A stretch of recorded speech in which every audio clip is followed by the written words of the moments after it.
بسم الله الرحمن الرحيم. ألف لام ميم. ذلك الكتاب لا ريب فيه هدى للمتقين الذين يؤمنون بالغيب ويقيمون الصلاة ومما رزقناهم ينفقون والذين يؤمنون بما أنزل إليك وما أنزل من قبلك وبالآخرة هم يوقنون أولئك على هدى من ربهم وأولئك هم المفلحون. إن الذين كفروا سواء عليهم أأنذرتهم أم لم تنذرهم لا يؤمنون ختم الله على قلوبهم وعلى سمعهم وعلى أبصارهم غشاوة ولهم عذاب عظيم. ومن الناس من يقول آمنا بالله وباليوم الآخر وما هم بمؤمنين يخادعون الله والذين آمنوا وما يخدعون إلا أنفسهم وما يشعرون. في قلوبهم مرض فزادهم الله مرضا ولهم عذاب أليم بما كانوا يكذبون.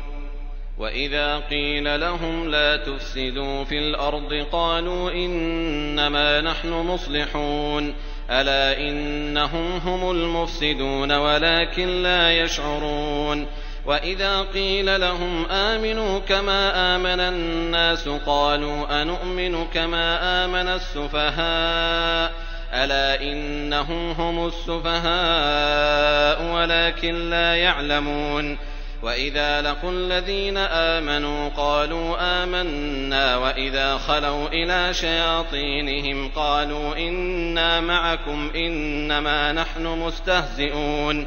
الله يستهزئ بهم ويمدهم في طغيانهم يعمهون.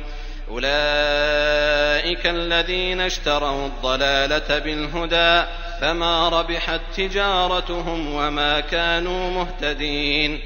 مثلهم كمثل الذي استوقد نارا فلما أضاءت ما حوله ذهب الله بنورهم وتركهم في ظلمات لا يبصرون صم بكم عمي فهم لا يرجعون. أو كصيب من السماء فيه ظلمات ورعد وبرق يجعلون أصابعهم في آذانهم من الصواعق حذر الموت والله محيط بالكافرين. يكاد البرق يخطف أبصارهم كلما أضاء لهم مشوا فيه وإذا أظلم عليهم قاموا ولو شاء الله لذهب بسمعهم وأبصارهم إن الله على كل شيء قدير. يا أيها الناس اعبدوا ربكم الذي خلقكم والذين من قبلكم لعلكم تتقون الذي جعل لكم الأرض فراشا والسماء بناء وأنزل من السماء ماء فأخرج به من الثمرات رزقا لكم فلا تجعلوا لله أندادا وأنتم تعلمون. وإن كنتم في ريب مما نزلنا على عبدنا فأتوا بسورة من مثله وادعوا شهداءكم من دون الله إن كنتم صادقين فإن لم تفعلوا ولن تفعلوا فاتقوا النار التي وقودها الناس والحجارة أعدت للكافرين. وبشر الذين آمنوا وعملوا الصالحات أن لهم جنات تجري من تحتها الأنهار كلما رزقوا منها من ثمرة رزقا قالوا هذا الذي رزقنا من قبل وأتوا به متشابها ولهم فيها أزواج مطهرة وهم فيها خالدون.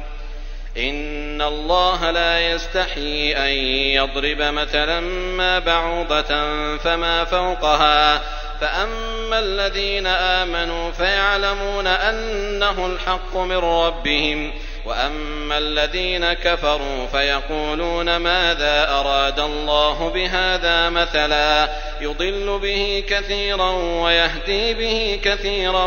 وما يضل به إلا الفاسقين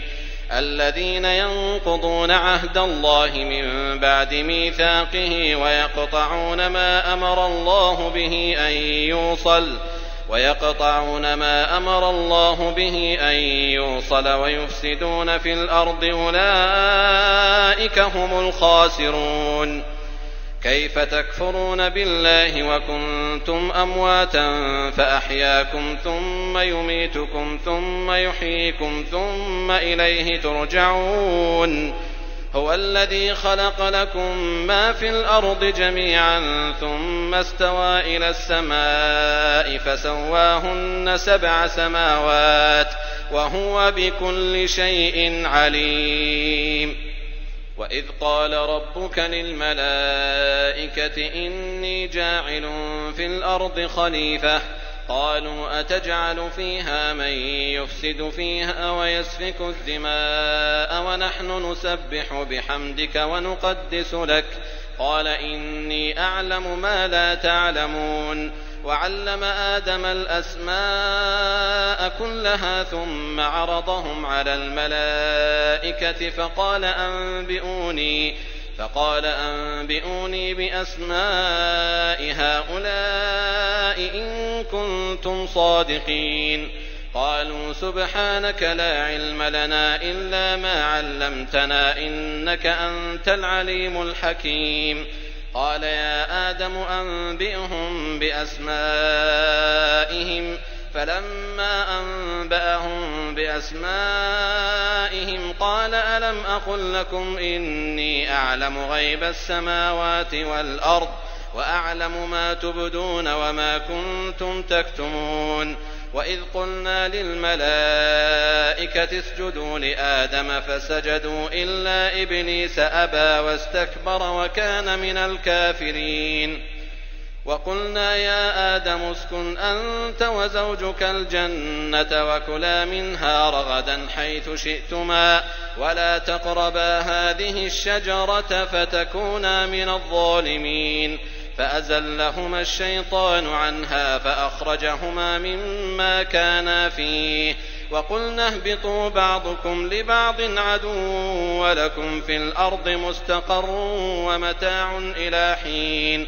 فتلقى آدم من ربه كلمات فتاب عليه إنه هو التواب الرحيم. قلنا اهبطوا منها جميعا فإما يأتينكم مني هدى فمن تبع هداي فلا خوف عليهم ولا هم يحزنون. والذين كفروا وكذبوا بآياتنا أولئك أصحاب النار هم فيها خالدون.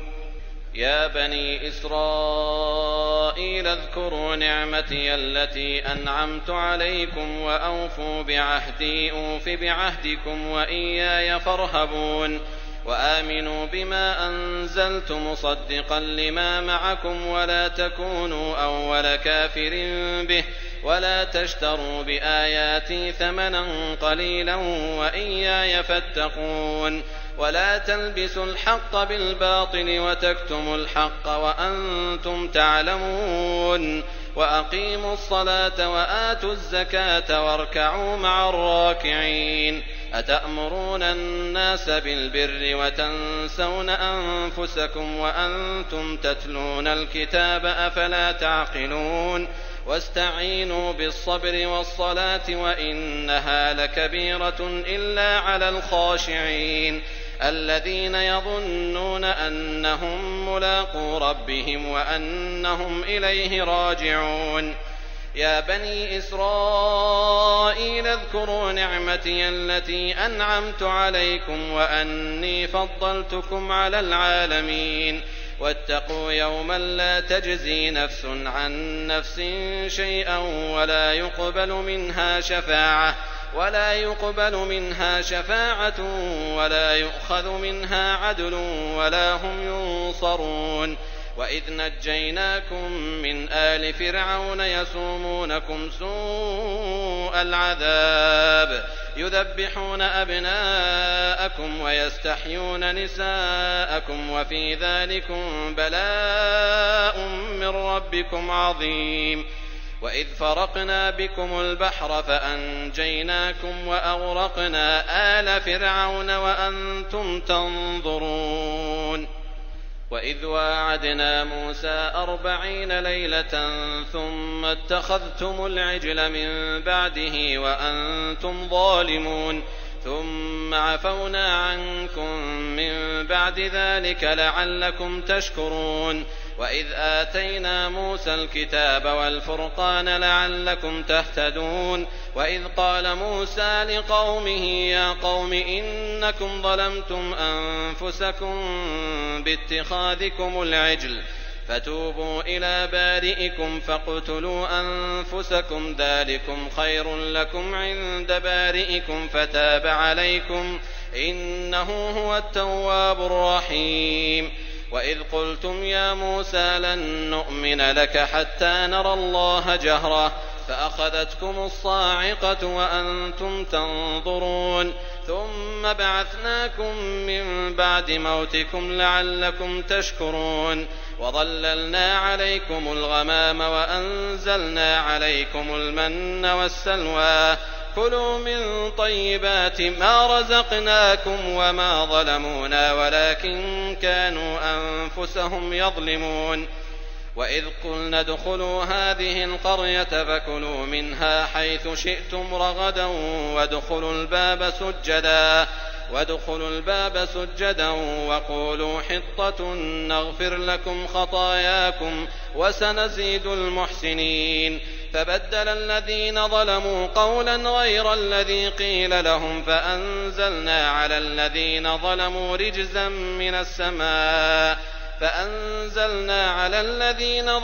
رجزا من السماء بما كانوا يفسقون. وإذ استسقى موسى لقومه فقلنا اضرب بعصاك الحجر فانفجرت منه 12 عينا قد علم كل أناس مشربهم كلوا واشربوا من رزق الله ولا تعثوا في الأرض مفسدين. وإذ قلتم يا موسى لن نصبر على طعام واحد فادع لنا ربك يخرج لنا مما تنبت الأرض من بقلها وقثائها وفومها وعدسها وبصلها قال أتستبدلون الذي هو أدنى بالذي هو خير اهبطوا مصرا فإن لكم ما سألتم وضربت عليهم الذلة والمسكنة وباءوا بغضب من الله ذلك بأنهم كانوا يكفرون بآيات الله ويقتلون النبيين بغير الحق ذلك بما عصوا وكانوا يعتدون. إن الذين آمنوا والذين هادوا والنصارى والصابئين من آمن بالله واليوم الآخر وعمل صالحا فلهم أجرهم عند ربهم ولا خوف عليهم ولا هم يحزنون. وإذ أخذنا ميثاقكم ورفعنا فوقكم الطور خذوا ما آتيناكم بقوة واذكروا ما فيه لعلكم تتقون ثم توليتم من بعد ذلك فلولا فضل الله عليكم ورحمته لكنتم من الخاسرين. ولقد علمتم الذين اعتدوا منكم في السبت فقلنا لهم كونوا قردة خاسئين فجعلناها نكالا لما بين يديها وما خلفها وموعظة للمتقين. وإذ قال موسى لقومه إن الله يأمركم أن تذبحوا بقرة قالوا أتتخذنا هزوا قال أعوذ بالله أن أكون من الجاهلين. قالوا ادع لنا ربك يبين لنا ما هي قال إنه يقول إنها بقرة لا فارض ولا بكر عوان بين ذلك فافعلوا ما تؤمرون. قالوا ادع لنا ربك يبين لنا ما لونها قال إنه يقول إنها بقرة صفراء فاقع لونها تسر الناظرين. قالوا ادع لنا ربك يبين لنا ما هي إن البقرة شابه علينا وإنا إن شاء الله لمهتدون. قال إنه يقول إنها بقرة لا ذلول تثير الأرض ولا تسقي الحرث مسلمة لا شية فيها. قالوا الآن جئت بالحق فذبحوها وما كادوا يفعلون. وإذ قتلتم نفسا فادارأتم فيها والله مخرج ما كنتم تكتمون. فقلنا اضربوه ببعضها كذلك يحيي الله الموتى ويريكم آياته لعلكم تعقلون. ثم قست قلوبكم من بعد ذلك فهي كالحجارة أو أشد قسوة وإن من الحجارة لما يتفجر منه الأنهار وإن منها لما يشقق فيخرج منه الماء وإن منها لما يهبط من خشية الله وما الله بغافل عما تعملون. أفتطمعون أن يؤمنوا لكم وقد كان فريق منهم يسمعون كلام الله ثم يحرفونه من بعد ما عقلوه وهم يعلمون. وإذا لقوا الذين آمنوا قالوا آمنا وإذا خلا بعضهم إلى بعض قالوا أتحدثونهم بما فتح الله عليكم ليحاجوكم به عند ربكم أفلا تعقلون. أولا يعلمون أن الله يعلم ما يسرون وما يعلنون. ومنهم أميون لا يعلمون الكتاب إلا أماني وإن هم إلا يظنون. فويل للذين يكتبون الكتاب بأيديهم ثم يقولون هذا من عند الله ليشتروا به ثمنا قليلا فويل لهم مما كتبت أيديهم وويل لهم مما يكسبون. وقالوا لن تمسنا النار إلا أياما معدودة قل أتخذتم عند الله عهدا فلن يخلف الله عهده أم تقولون على الله ما لا تعلمون. بلى من كسب سيئة وأحاطت به خطيئته فأولئك أصحاب النار هم فيها خالدون. والذين آمنوا وعملوا الصالحات أولئك أصحاب الجنة هم فيها خالدون.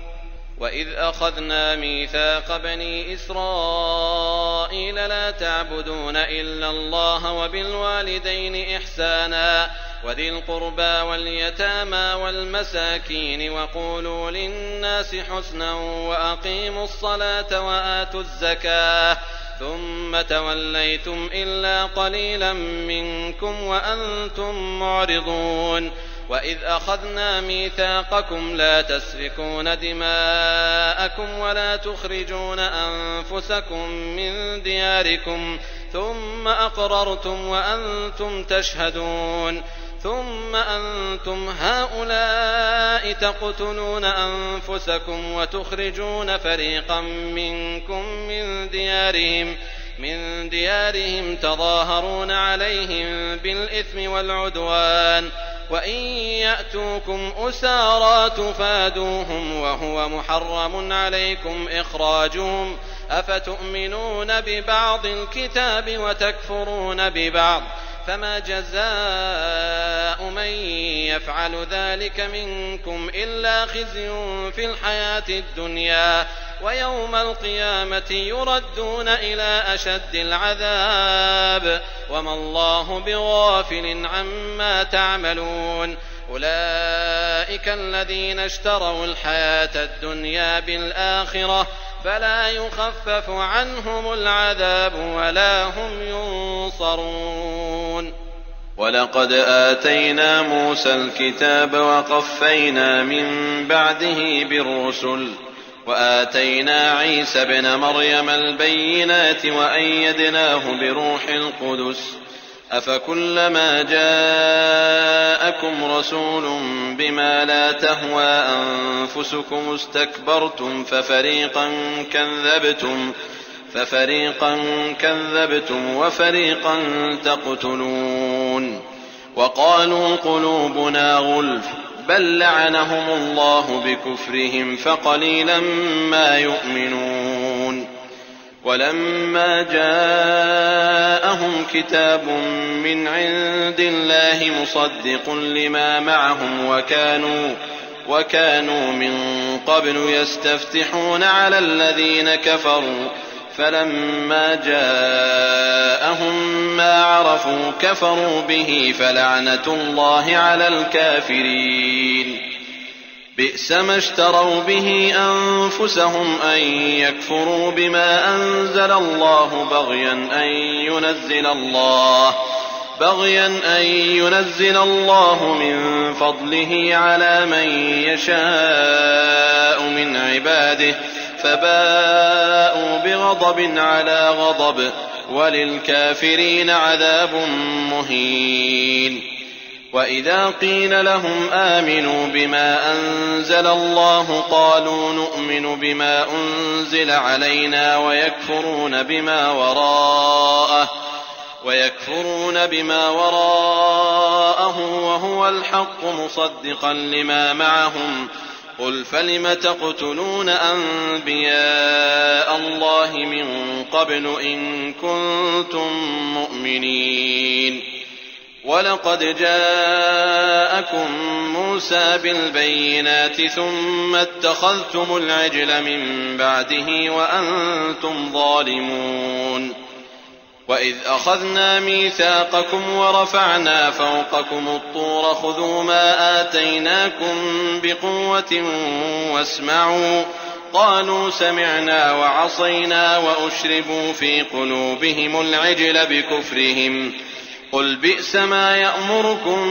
به إيمانكم إن كنتم مؤمنين قل إن كانت لكم الدار الآخرة عند الله خالصة من دون الناس فتمنوا الموت إن كنتم صادقين ولن يتمنوه أبدا بما قدمت أيديهم والله عليم بالظالمين ولتجدنهم أحرص الناس على حياة ومن الذين أشركوا يود أحدهم لو يعمر 1000 سنة وما هو بمزحزحه من العذاب أن يعمر والله بصير بما يعملون قل من كان عدوا لجبريل فإنه نزله على قلبك بإذن الله مصدقا لما بين يديه وهدى وبشرى للمؤمنين من كان عدوا لله وملائكته ورسله وجبريل وميكال فإن الله عدو للكافرين ولقد أنزلنا إليك آيات بينات وما يكفر بها إلا الفاسقون أوكلما عاهدوا عهدا نبذه فريق منهم بل أكثرهم لا يؤمنون ولما جاءهم رسول من عند الله مصدق لما معهم نبذ فريق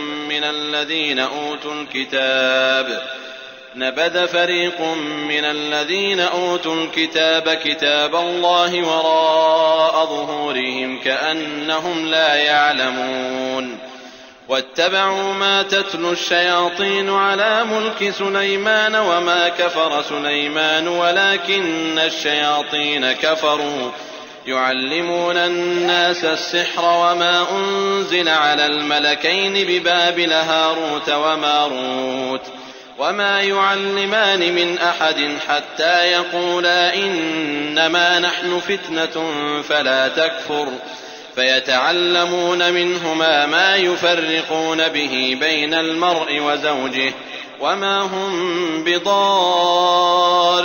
به من أحد إلا بإذن الله ويتعلمون ما يضرهم ولا ينفعهم ولقد علموا لمن اشتراه ما له في الآخرة من خلاق ولبئس ما شروا به أنفسهم لو كانوا يعلمون ولو أنهم آمنوا واتقوا لمثوبة من عند الله خير لو كانوا يعلمون يا أيها الذين آمنوا لا تقولوا راعنا وقولوا انظرنا واسمعوا وللكافرين عذاب أليم ما يود الذين كفروا من أهل الكتاب ولا المشركين أن ينزل عليكم من خير من ربكم والله يختص برحمته من يشاء والله ذو الفضل العظيم ما ننسخ من آية أو ننسها نأت بخير منها أو مثلها ألم تعلم أن الله على كل شيء قدير ألم تعلم أن الله له ملك السماوات والأرض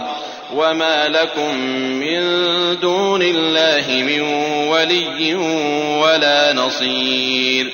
أم تريدون أن تسألوا رسولكم كما سئل موسى من قبل ومن يتبدل الكفر بالإيمان فقد ضل سواء السبيل ود كثير من أهل الكتاب لو يردونكم من بعد إيمانكم كفارا حسدا من عند أنفسهم من بعد ما تبين لهم الحق فاعفوا واصفحوا حتى يأتي الله بأمره إن الله على كل شيء قدير وأقيموا الصلاة وآتوا الزكاة وما تقدموا لأنفسكم من خير تجدوه عند الله إن الله بما تعملون بصير وقالوا لن يدخل الجنة إلا من كان هودا أو نصارى تلك أمانيهم قل هاتوا برهانكم إن كنتم صادقين بلى من أسلم وجهه لله وهو محسن فله أجره عند ربه ولا خوف عليهم ولا هم يحزنون وقالت اليهود ليست النصارى على شيء وقالت النصارى ليست اليهود على شيء وهم يتلون الكتاب كذلك قال الذين لا يعلمون مثل قولهم فالله يحكم بينهم يوم القيامة فيما كانوا فيه يختلفون ومن أظلم ممن منع مساجد الله أن يذكر فيها اسمه وسعى في خرابها أولئك ما كان لهم أن يدخلوها إلا خائفين لهم في الدنيا خزي ولهم في الآخرة عذاب عظيم ولله المشرق والمغرب فأينما تولوا فثم وجه الله إن الله واسع عليم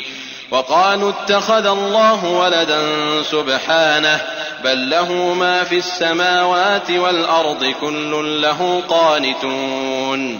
بديع السماوات والأرض وإذا قضى أمرا فإنما يقول له كن فيكون وقال الذين لا يعلمون لولا يكلمنا الله أو تأتينا آية كذلك قال الذين من قبلهم مثل قولهم تشابهت قلوبهم قد بينا الآيات لقوم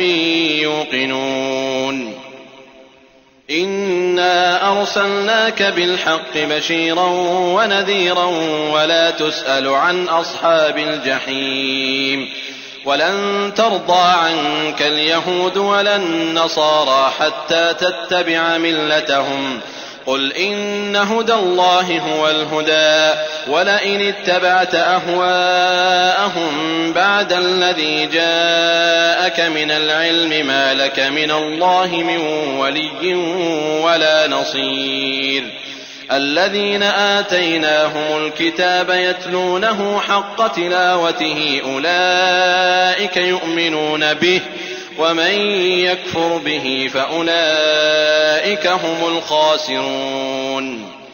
يا بني إسرائيل اذكروا نعمتي التي أنعمت عليكم وأني فضلتكم على العالمين واتقوا يوما لا تجزي نفس عن نفس شيئا ولا يقبل منها عدل ولا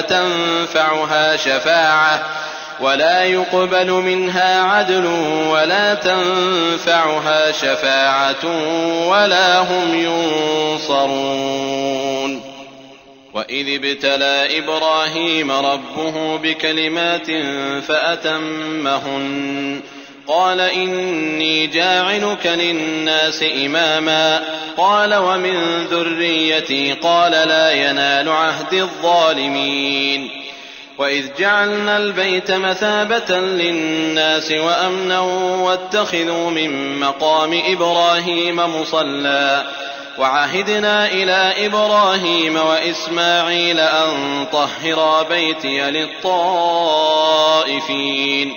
أن طهرا بيتي للطائفين والعاكفين والركع السجود وإذ قال إبراهيم رب اجعل هذا بلدا آمنا وارزق أهله من الثمرات من آمن منهم بالله واليوم الآخر قال ومن كفر فأمتعه قليلا ثم أضطره إلى عذاب النار وبئس المصير وإذ يرفع إبراهيم القواعد من البيت وإسماعيل ربنا تقبل منا إنك أنت السميع العليم ربنا واجعلنا مسلمين لك ومن ذريتنا أمة مسلمة لك وأرنا مناسكنا وتب علينا إنك أنت التواب الرحيم ربنا وابعث فيهم رسولا منهم يتلو عليهم آياتك ويعلمهم الكتاب والحكمة ويزكيهم إنك أنت العزيز الحكيم ومن يرغب عن ملة إبراهيم إلا من سفه نفسه ولقد اصطفيناه في الدنيا وإنه في الآخرة لمن الصالحين إذ قال له ربه أسلم قال أسلمت لرب العالمين ووصى بها إبراهيم بنيه ويعقوب يا بني إن الله اصطفى لكم الدين فلا تموتن إلا وأنتم مسلمون أم كنتم شهداء إذ حضر يعقوب الموت إذ قال لبنيه ما تعبدون من بعدي قالوا نعبد إلهك وإله آبائك إبراهيم وإسماعيل وإسحاق إلها واحدا ونحن له مسلمون تلك أمة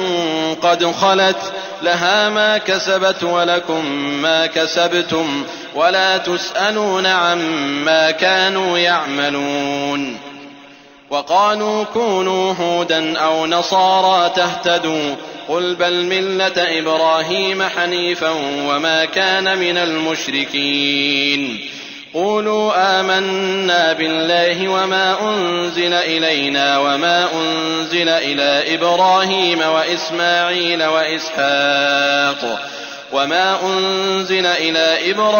وإسماعيل وإسحاق ويعقوب والأسباط وما أوتي موسى وعيسى وما أوتي النبيون من ربهم لا نفرق بين أحد منهم ونحن له مسلمون.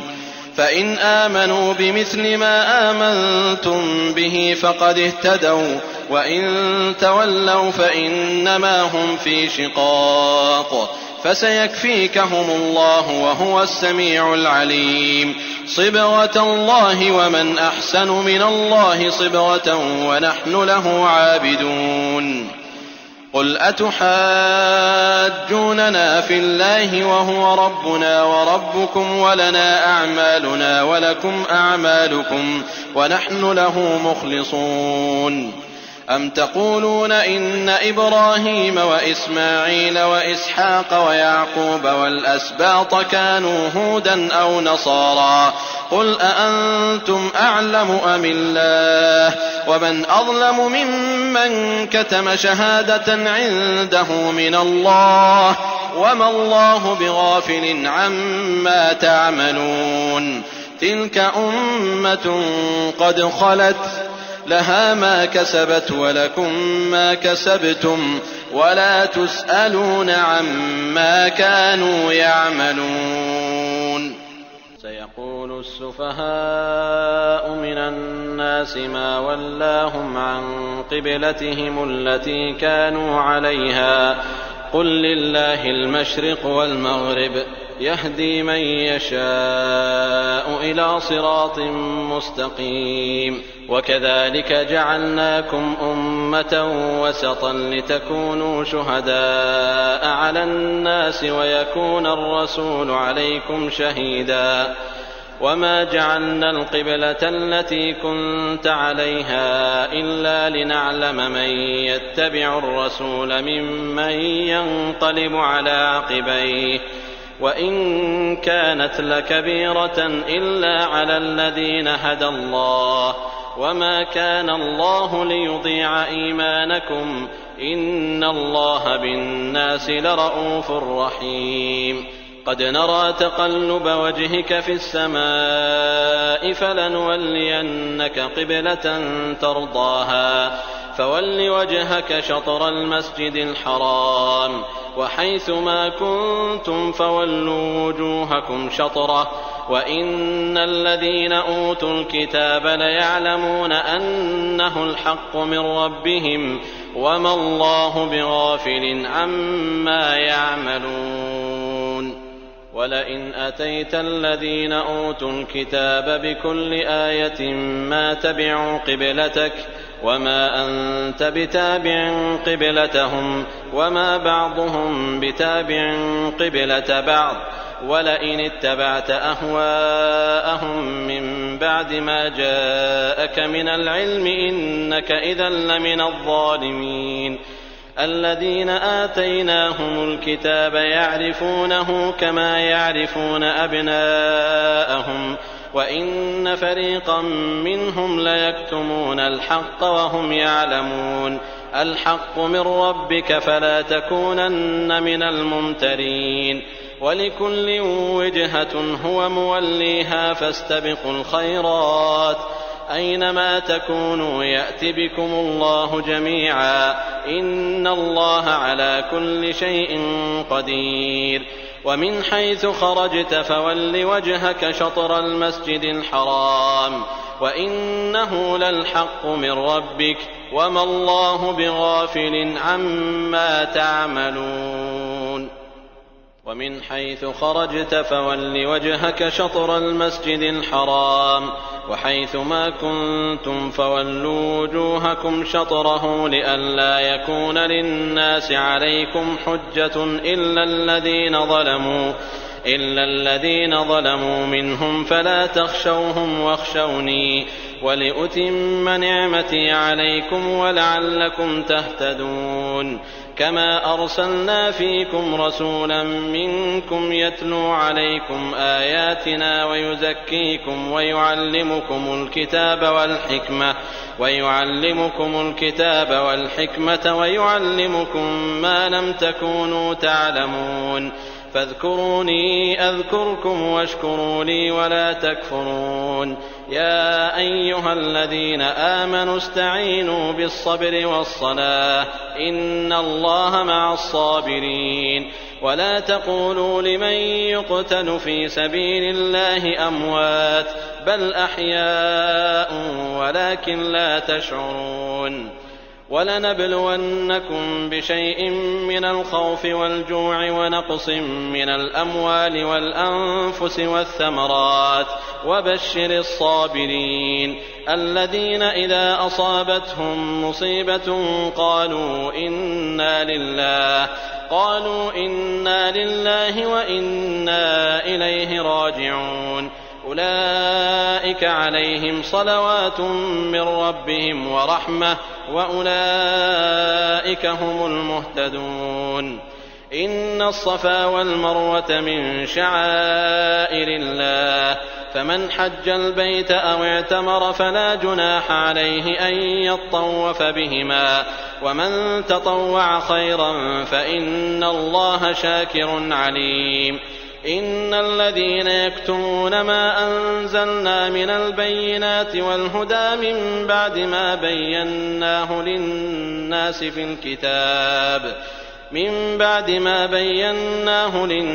في الكتاب أولئك يلعنهم الله ويلعنهم اللاعنون إلا الذين تابوا وأصلحوا وبينوا فأولئك أتوب عليهم وأنا التواب الرحيم إن الذين كفروا وماتوا وهم كفار أولئك عليهم لعنة الله والملائكة والناس أجمعين خالدين فيها لا يخفف عنهم العذاب ولا هم ينظرون وإلهكم إله واحد لا إله إلا هو الرحمن الرحيم إن في خلق السماوات والأرض واختلاف الليل والنهار والفلك التي تجري في البحر بما ينفع الناس وما أنزل الله من السماء من ماء فأحيا به الأرض بعد موتها وبث فيها من كل دابة وتصريف الرياح والسحاب المسخر بين السماء والأرض لآيات لقوم يعقلون ومن الناس من يتخذ من دون الله أندادا يحبونهم كحب الله والذين آمنوا أشد حبا لله ولو يرى الذين ظلموا إذ يرون العذاب أن القوة لله جميعا وأن الله شديد العذاب إذ تبرأ الذين اتبعوا من الذين اتبعوا ورأوا العذاب وتقطعت بهم الأسباب وقال الذين اتبعوا لو أن لنا كرة فنتبرأ منهم كما تبرأوا منا كذلك يريهم الله أعمالهم حسرات عليهم وما هم بخارجين من النار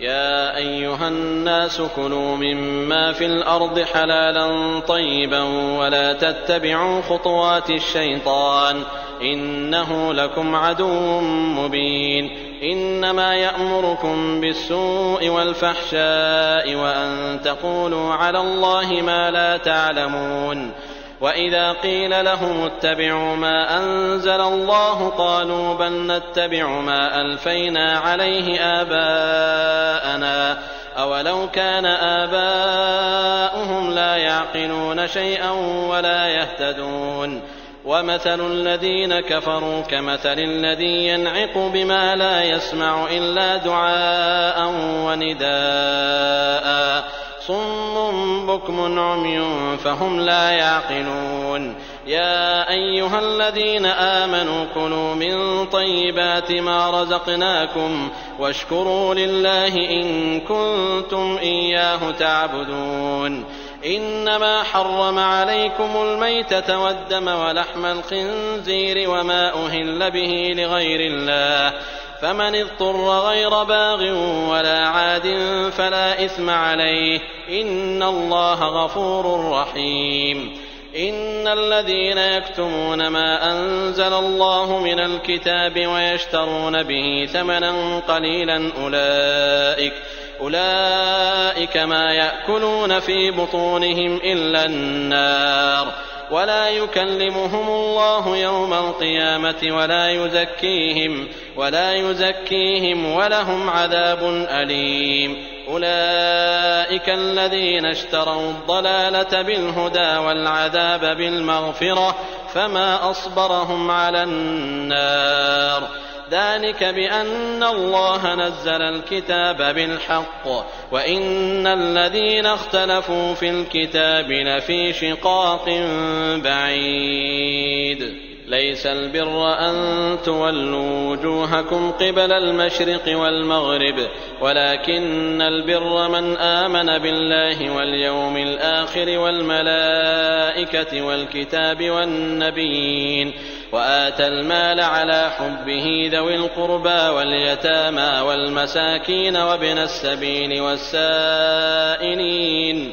والسائلين وفي الرقاب وأقام الصلاة وآتى الزكاة والموفون بعهدهم إذا عاهدوا والصابرين في البأساء والضراء وحين البأس أولئك الذين صدقوا وأولئك هم المتقون يا أيها الذين آمنوا كتب عليكم القصاص في القتلى الحر بالحر والعبد بالعبد والأنثى بالأنثى فمن عفي له من أخيه شيء فاتباع بالمعروف وأداء إليه بإحسان ذلك تخفيف من ربكم ورحمة فمن اعتدى بعد ذلك فله عذاب أليم ولكم في القصاص حياة يا أولي الألباب لعلكم تتقون كتب عليكم إذا حضر أحدكم الموت إن ترك خيرا الوصية للوالدين والأقربين بالمعروف حقا على المتقين فمن بدله بعدما سمعه فإنما إثمه على الذين يبدلونه إن الله سميع عليم فمن خاف من موص جنفا أو إثما فأصلح بينهم فلا إثم عليه إن الله غفور رحيم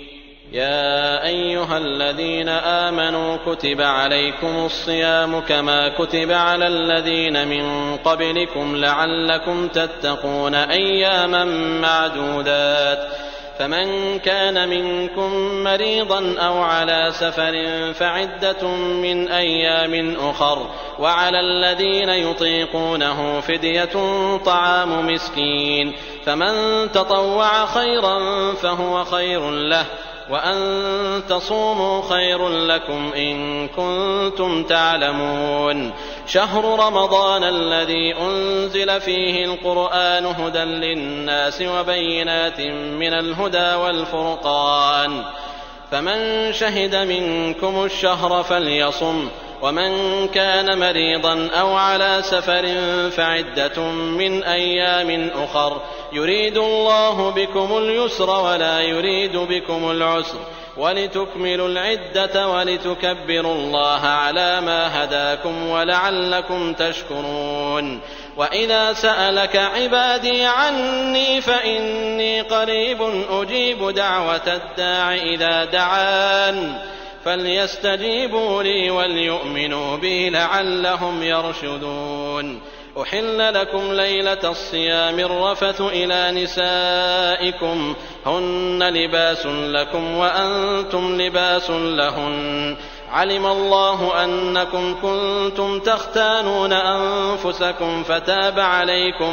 فتاب عليكم وعفى عنكم، فالآن باشروهن وابتغوا ما كتب الله لكم، وكلوا واشربوا حتى يتبين لكم الخيط الأبيض من الخيط الأسود من الفجر، ثم أتموا الصيام إلى الليل، ولا تباشروهن وأنتم عاكفون في المساجد، تلك حدود الله فلا تقربوها، كذلك يبين الله آياته للناس لعلهم يتقون. ولا تأكلوا أموالكم بينكم بالباطل وتدلوا بها إلى الحكام لتأكلوا فريقا من أموال الناس بالإثم وأنتم تعلمون. يسألونك عن الأهلة، قل هي مواقيت للناس والحج، وليس البر بأن تأتوا البيوت من ظهورها، ولكن البر من اتقى، وأتوا البيوت من أبوابها، واتقوا الله لعلكم تفلحون. وقاتلوا في سبيل الله الذين يقاتلونكم ولا تعتدوا، إن الله لا يحب المعتدين. واقتلوهم حيث ثقفتموهم وأخرجوهم من حيث أخرجوكم، والفتنة أشد من القتل. ولا تقاتلوهم عند المسجد الحرام حتى يقاتلوكم فيه، فإن قاتلوكم فاقتلوهم، كذلك جزاء الكافرين. فإن انتهوا فإن الله غفور رحيم. وقاتلوهم حتى لا تكون فتنة ويكون الدين لله، فإن انتهوا فلا عدوان إلا على الظالمين. الشهر الحرام بالشهر الحرام والحرمات قصاص، فمن اعتدى عليكم فاعتدوا عليه بمثل ما اعتدى عليكم، واتقوا الله واعلموا أن الله مع المتقين. وأنفقوا في سبيل الله ولا تلقوا بأيديكم إلى التهلكة وأحسنوا، إن الله يحب المحسنين. وأتموا الحج والعمرة لله، فإن أحصرتم فما استيسر من الهدي، ولا تحلقوا رؤوسكم حتى يبلغ الهدي محله، فمن كان منكم مريضا أو به أذى من رأسه ففدية من صيام أو صدقة أو نسك، فإذا أمنتم فمن تمتع بالعمرة إلى الحج فما استيسر من الهدي، فمن لم يجد فصيام 3 أيام في الحج و7 إذا رجعتم، تلك 10 كاملة، ذلك لمن لم يكن أهله حاضر المسجد الحرام. واتقوا الله واعلموا أن الله شديد العقاب. الحج أشهر معلومات، فمن فرض فيهن الحج فلا رفث ولا فسوق ولا جدال في الحج، وما تفعلوا من خير يعلمه الله، وتزودوا فإن خير الزاد التقوى، واتقون يا أولي الألباب. ليس عليكم جناح أن تبتغوا فضلا من ربكم، فإذا أفضتم من عرفات فاذكروا الله عند المشعر الحرام، واذكروه كما هداكم، وإن كنتم من قبله لمن الضالين. ثم أفيضوا من حيث أفاض الناس واستغفروا الله، إن الله غفور رحيم. فإذا قضيتم مناسككم فاذكروا الله كذكركم آباءكم أو أشد ذكرا، فمن الناس من يقول ربنا آتنا في الدنيا وما له في الآخرة من خلاق، ومنهم من يقول ربنا آتنا في الدنيا حسنة وفي الآخرة حسنة وقنا عذاب النار. أولئك لهم نصيب مما كسبوا والله سريع الحساب. واذكروا الله في أيام معدودات فمن تعجل في يومين فلا إثم عليه ومن تأخر فلا إثم عليه لمن اتقى واتقوا الله واعلموا أنكم إليه تحشرون. ومن الناس من يعجبك قوله في الحياة الدنيا ويشهد الله على ما في قلبه وهو ألد الخصام وإذا تولى سعى في الأرض ليفسد فيها ويهلك الحرث والنسل والله لا يحب الفساد. وإذا قيل له اتق الله أخذته العزة بالإثم فحسبه جهنم ولبئس المهاد. ومن الناس من يشري نفسه ابتغاء مرضات الله والله رءوف بالعباد. يا أيها الذين آمنوا ادخلوا في السلم كافة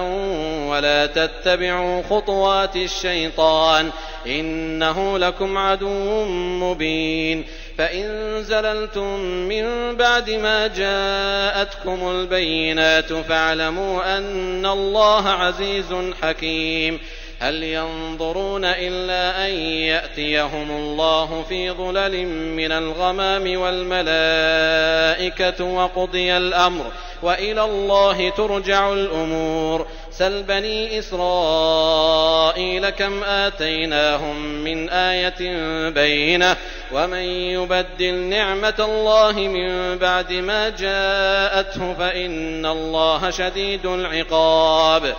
زين للذين كفروا الحياة الدنيا ويسخرون من الذين آمنوا والذين اتقوا فوقهم يوم القيامة والله يرزق من يشاء بغير حساب. كان الناس أمة واحدة فبعث الله النبيين مبشرين ومنذرين وأنزل معهم الكتاب بالحق ليحكم بين الناس فيما اختلفوا فيه وما اختلف فيه إلا الذين أوتوه من بعد ما جاءتهم البينات بغيا بينهم فهدى الله الذين آمنوا لما اختلفوا فيه من الحق بإذنه والله يهدي من يشاء إلى صراط مستقيم. أم حسبتم أن تدخلوا الجنة ولما يأتكم مثل الذين خلوا من قبلكم مستهم البأساء والضراء وزلزلوا حتى يقول الرسول والذين آمنوا معه متى نصر الله ألا إن نصر الله قريب. يسألونك ماذا ينفقون قل ما أنفقتم من خير فللوالدين والأقربين واليتامى والمساكين وابن السبيل وما تفعلوا من خير فإن الله به عليم. كتب عليكم القتال وهو كره لكم وعسى أن تكرهوا شيئا وهو خير لكم وعسى أن تحبوا شيئا وهو شر لكم والله يعلم وأنتم لا تعلمون. يسألونك عن الشهر الحرام قتال فيه قل قتال فيه كبير وصد عن سبيل الله وكفر به والمسجد الحرام وإخراج أهله منه أكبر عند الله والفتنة أكبر من القتل ولا يزالون يقاتلونكم حتى يردوكم عن دينكم إن استطاعوا ومن يرتدد منكم عن دينه فيمت وهو كافر فأولئك حبطت أعمالهم في الدنيا والآخرة وأولئك أصحاب النار هم فيها خالدون. إن الذين آمنوا والذين هاجروا وجاهدوا في سبيل الله أولئك يرجون رحمة الله والله غفور رحيم. يسألونك عن الخمر والميسر قل فيهما إثم كبير ومنافع للناس وإثمهما أكبر من نفعهما ويسألونك ماذا ينفقون قل العفو كذلك يبين الله لكم الآيات لعلكم تتفكرون في الدنيا والآخرة. ويسألونك عن اليتامى قل إصلاح لهم خير وإن تخالطوهم فإخوانكم والله يعلم المفسد من المصلح ولو شاء الله لأعنتكم إن الله عزيز حكيم. ولا تنكحوا المشركات حتى يؤمن ولأمة مؤمنة خير من مشركة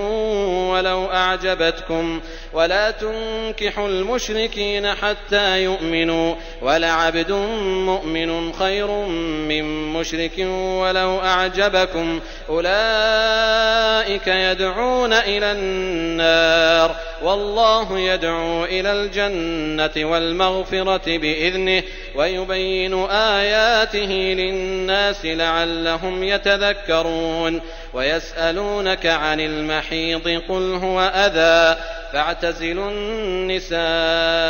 في المحيض ولا تقربوهن حتى يطهرن فإذا تطهرن فأتوهن من حيث أمركم الله إن الله يحب التوابين ويحب المتطهرين. نساؤكم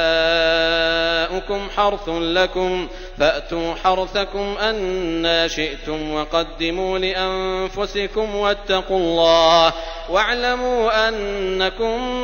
ملاقوه وبشر المؤمنين. ولا تجعلوا الله عرضة لأيمانكم أن تبروا وتتقوا وتصلحوا بين الناس والله سميع عليم. لا يؤاخذكم الله باللغو في أيمانكم ولكن يؤاخذكم بما كسبت قلوبكم والله غفور حليم.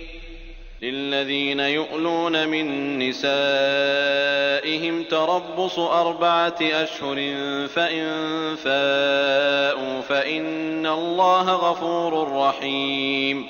وإن عزموا الطلاق فإن الله سميع عليم. والمطلقات يتربصن بأنفسهن 3 قروء ولا يحل لهن أن يكتمن ما خلق الله في أرحامهن إن كن يؤمن بالله واليوم الآخر وبعولتهن أحق بردهن في ذلك إن أرادوا إصلاحا ولهن مثل الذي عليهن بالمعروف وللرجال عليهن درجة والله عزيز حكيم. الطلاق 2 فإمساك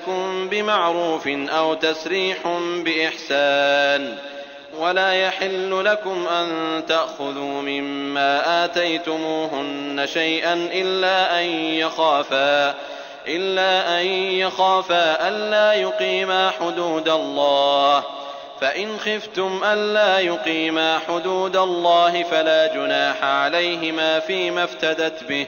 تلك حدود الله فلا تعتدوها ومن يتعد حدود الله فأولئك هم الظالمون. فإن طلقها فلا تحل له من بعد حتى تنكح زوجا غيره فإن طلقها فلا جناح عليهما أن يتراجعا إن ظنا أن يقيما حدود الله وتلك حدود الله يبينها لقوم يعلمون. وإذا طلقتم النساء فبلغن أجلهن فأمسكوهن بمعروف أو سرحوهن بمعروف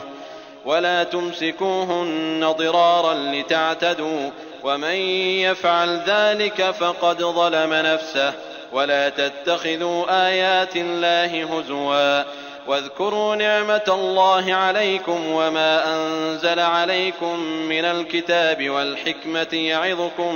به واتقوا الله واعلموا أن الله بكل شيء عليم. وإذا طلقتم النساء فبلغن أجلهن فلا تعضلوهن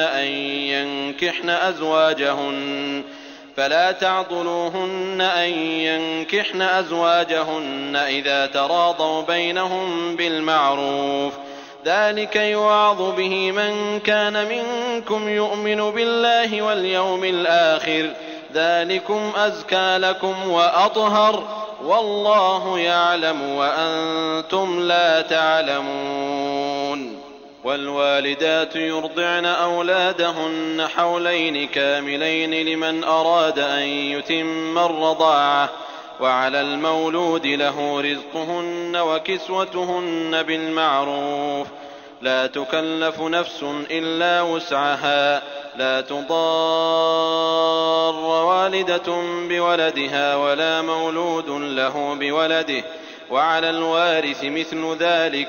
فإن أرادا فصالا عن تراض منهما وتشاور فلا جناح عليهما،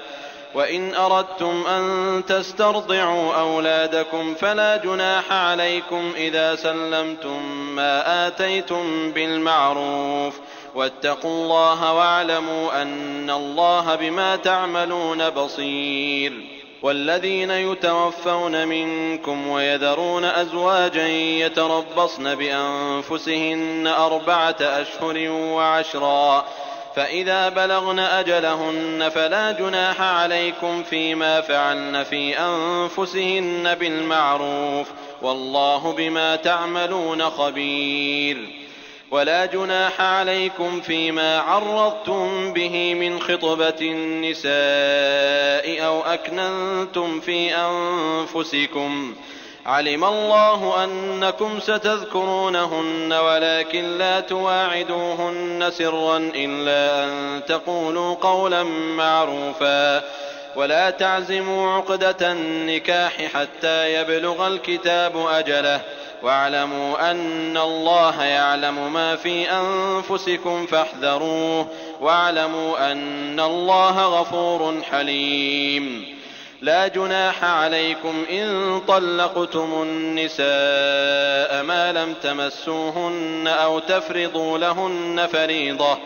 ومتعوهن على الموسع قدره وعلى المقتر قدره متاعا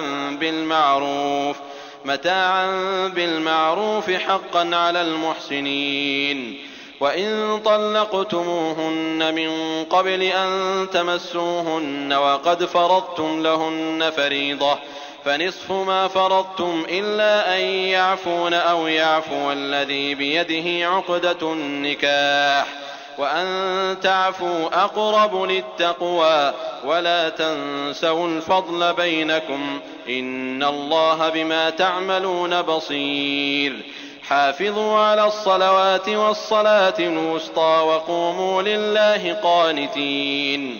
فإن خفتم فرجالا أو ركبانا، فإذا أمنتم فاذكروا الله كما علمكم ما لم تكونوا تعلمون. والذين يتوفون منكم ويذرون أزواجا وصية لأزواجهم متاعا إلى الحول غير إخراج، فإن خرجن فلا جناح عليكم فيما فعلن في أنفسهن من معروف، والله عزيز حكيم. وللمطلقات متاع بالمعروف حقا على المتقين، كذلك يبين الله لكم آياته لعلكم تعقلون. ألم تر إلى الذين خرجوا من ديارهم وهم ألوف حذر الموت فقال لهم الله موتوا ثم أحياهم، إن الله لذو فضل على الناس ولكن أكثر الناس لا يشكرون. وقاتلوا في سبيل الله واعلموا أن الله سميع عليم. من ذا الذي يقرض الله قرضا حسنا فيضاعفه له أضعافا كثيرة والله يقبض ويبسط وإليه ترجعون. ألم تر إلى الملأ من بني إسرائيل من بعد موسى إذ قالوا لنبي لهم ابعث لنا ملكا نقاتل في سبيل الله قال هل عسيتم إن كتب عليكم القتال ألا تقاتلوا قالوا وما لنا ألا نقاتل في سبيل الله وقد أخرجنا من ديارنا وأبنائنا فلما كتب عليهم القتال تولوا إلا قليلا منهم والله عليم بالظالمين. وقال لهم نبيهم إن الله قد بعث لكم طالوت ملكا قالوا أنى يكون له الملك علينا ونحن أحق بالملك منه ولم يؤت سعة من المال قال إن الله اصطفاه عليكم وزاده بسطة في العلم والجسم والله يؤتي ملكه من يشاء والله واسع عليم. وقال لهم نبيهم إن آية ملكه أن يأتيكم التابوت فيه سكينة من ربكم وبقية مما ترك آل موسى وآل هارون تحمله الملائكة إن في ذلك لآية لكم إن كنتم مؤمنين. فلما فصل طالوت بالجنود قال إن الله مبتليكم بنهر فمن شرب منه فليس مني ومن لم يطعمه فإنه مني إلا من اغترف غرفة بيده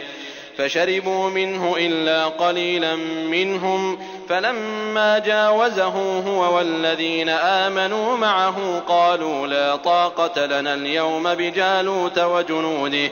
قال الذين يظنون أنهم ملاقو الله كم من فئة قليلة غلبت فئة كثيرة بإذن الله والله مع الصابرين. ولما برزوا لجالوت وجنوده قالوا ربنا أفرغ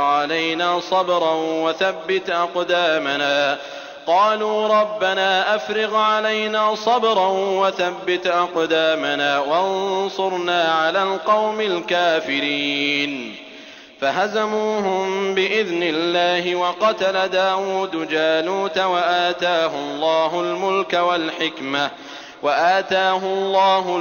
والحكمة وعلمه مما يشاء ولولا دفع الله الناس بعضهم ببعض لفسدت الأرض ولكن الله ذو فضل على العالمين. تلك آيات الله نتلوها عليك بالحق وإنك لمن المرسلين. تلك الرسل فضلنا بعضهم على بعض منهم من كلم الله ورفع بعضهم درجات وآتينا عيسى ابن مريم البينات وأيدناه بروح القدس ولو شاء الله ما اقتتل الذين من بعدهم من بعد ما جاءتهم البينات ولكن اختلفوا فمنهم من آمن ومنهم من كفر ولو شاء الله ما اقتتلوا ولكن الله يفعل ما يريد. يا أيها الذين آمنوا أنفقوا مما رزقناكم من قبل أن يأتي يوم لا بيع فيه ولا خلة ولا شفاعة والكافرون هم الظالمون. الله لا إله إلا هو الحي القيوم لا تأخذه سنة ولا نوم له ما في السماوات وما في الأرض من ذا الذي يشفع عنده إلا بإذنه يعلم ما بين أيديهم وما خلفهم ولا يحيطون بشيء من علمه إلا بما شاء وسع كرسيه السماوات والأرض ولا يئوده حفظهما وهو العلي العظيم. لا إكراه في الدين قد تبين الرشد من الغي، فمن يكفر بالطاغوت ويؤمن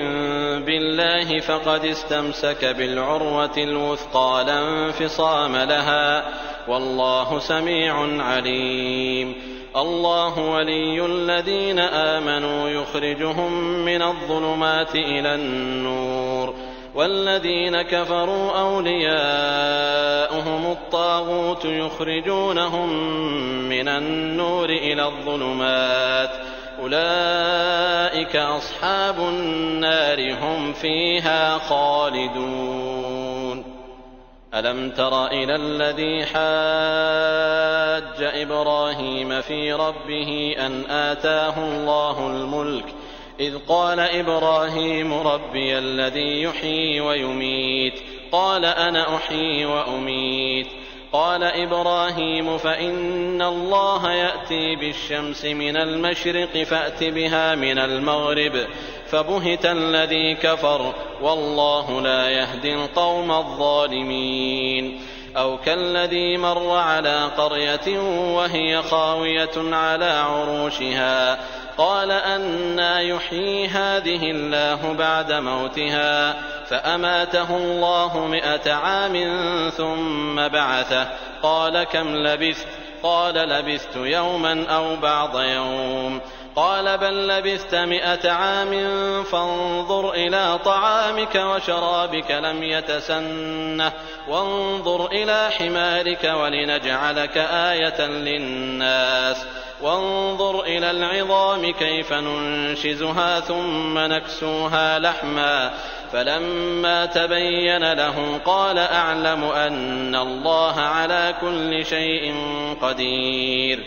وإذ قال إبراهيم رب أرني كيف تحيي الموتى قال أولم تؤمن قال بلى ولكن ليطمئن قلبي قال فخذ 4 من الطير فصرهن إليك ثم اجعل على كل جبل منهن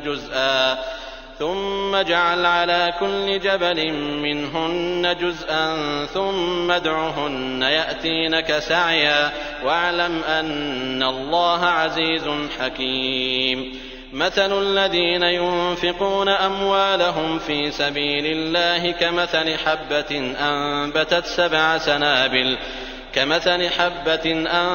7 سنابل في كل سنبلة 100 حبة والله يضاعف لمن يشاء والله واسع عليم. الذين ينفقون أموالهم في سبيل الله ثم لا يتبعون ما أنفقوا منا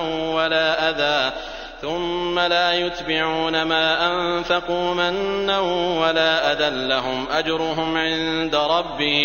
لهم أجرهم عند ربهم ولا خوف عليهم ولا هم يحزنون. قول معروف ومغفرة خير من صدقة يتبعها أذى والله غني حليم. يا أيها الذين آمنوا لا تبطلوا صدقاتكم بالمن والأذى كالذي ينفق ماله رئاء الناس ولا يؤمن بالله واليوم الآخر فمثله كمثل صفوان عليه تراب فأصابه وابل فتركه صلدا لا يقدرون على شيء مما كسبوا والله لا يهدي القوم الكافرين. ومثل الذين ينفقون أموالهم ابتغاء مرضات الله وتثبيتا من أنفسهم كمثل جنة بربوة أصابها وابل فآتت أكلها ضعفين فإن لم يصبها وابل فطل والله بما تعملون بصير. أيود أحدكم أن تكون له جنة من نخيل وأعناب تجري من تحتها الأنهار له فيها من كل الثمرات وأصابه الكبر وله ذرية ضعفاء فأصابها إعصار فيه نار فاحترقت كذلك يبين الله لكم الآيات لعلكم تتفكرون يا أيها الذين آمنوا أنفقوا من طيبات ما كسبتم ومما أخرجنا لكم من الأرض ولا تيمموا الخبيث منه تنفقون ولستم بآخذيه إلا أن تغمضوا فيه واعلموا أن الله غني حميد الشيطان يعدكم الفقر ويأمركم بالفحشاء والله يعدكم مغفرة منه وفضلا والله واسع عليم يؤتي الحكمة من يشاء ومن يؤت الحكمة فقد أوتي خيرا كثيرا وما يذكر إلا أولو الألباب وما أنفقتم من نفقة أو نذرتم من نذر فإن الله يعلمه وما للظالمين من أنصار إن تبدوا الصدقات فنعما هي وإن تخفوها وتؤتوها الفقراء فهو خير لكم ويكفر عنكم من سيئاتكم والله بما تعملون خبير ليس عليك هداهم ولكن الله يهدي من يشاء وما تنفقوا من خير فلأنفسكم وما تنفقون إلا ابتغاء وجه الله وما تنفقوا من خير يوفى إليكم وأنتم لا تظلمون للفقراء الذين أحصروا في سبيل الله لا يستطيعون ضربا في الأرض يحسبهم الجاهل أغنياء من التعفف تعرفهم بسيماهم لا يسألون الناس إلحافا وما تنفقوا من خير فإن الله به عليم الذين ينفقون أموالهم بالليل والنهار سرا وعلانية فلهم أجرهم عند ربهم ولا خوف عليهم ولا هم يحزنون الذين يأكلون الربا لا يقومون إلا كما يقوم الذي يتخبطه الشيطان من المس ذلك بأنهم قالوا إنما البيع مثل الربا وأحل الله البيع وحرم الربا فمن جاءه موعظة من ربه فانتهى فله ما سلف وأمره إلى الله ومن عاد فأولئك أصحاب النار هم فيها خالدون يمحق الله الربا ويربي الصدقات والله لا يحب كل كفار أثيم إن الذين آمنوا وعملوا الصالحات وأقاموا الصلاة وآتوا الزكاة لهم أجرهم عند ربهم ولا خوف عليهم ولا هم يحزنون يا أيها الذين آمنوا اتقوا الله وذروا ما بقي من الربا إن كنتم مؤمنين فإن لم تفعلوا فأذنوا بحرب من الله ورسوله وإن تبتم فلكم رؤوس أموالكم لا تظلمون ولا تظلمون وإن كان ذو عسرة فنظرة إلى ميسرة وأن تصدقوا خير لكم إن كنتم تعلمون واتقوا يوما ترجعون فيه إلى الله ثم توفى كل نفس ما كسبت وهم لا يظلمون يا أيها الذين آمنوا إذا تداينتم بدين إلى أجل مسمى فاكتبوه وليكتب بينكم كاتب بالعدل ولا يأب كاتب أن يكتب كما علمه الله فليكتب وليملل الذي عليه الحق وليتق الله ربه ولا يبخس منه شيئا فإن كان الذي عليه الحق سفيها أو ضعيفا أو لا يستطيع أن يمل هو فليملل وليه بالعدل واستشهدوا شهيدين من رجالكم فإن لم يكونا رجلين فرجل وامرأتان ممن